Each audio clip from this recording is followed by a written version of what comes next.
the simple push of a button, parts of the wheel suspension can be exchanged, or settings can be modified, and the simulator driver experiences the difference in real time. The 60 series cars have been the first where the simulators have been used from the beginning, through the entire development process. There are several areas where our work in the simulator has improved the S60 significantly. For example, based on our test results here, the geometry of the rear axle was changed in order to improve the balance and agility. With the simulator, we have an excellent foundation once the real-life testing begins. It's about making the car better, not just save time.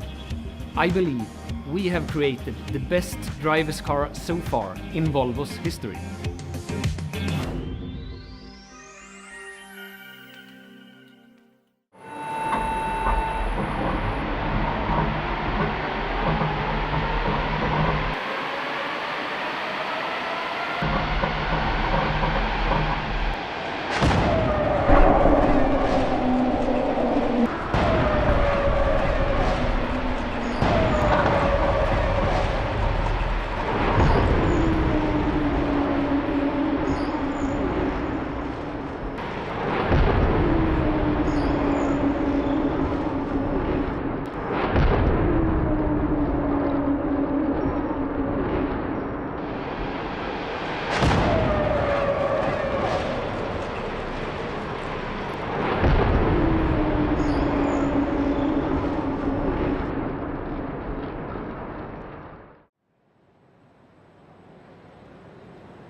Stops there, so this is the moment that he actually needs to drive it on. So he did it on time.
Han har hem, man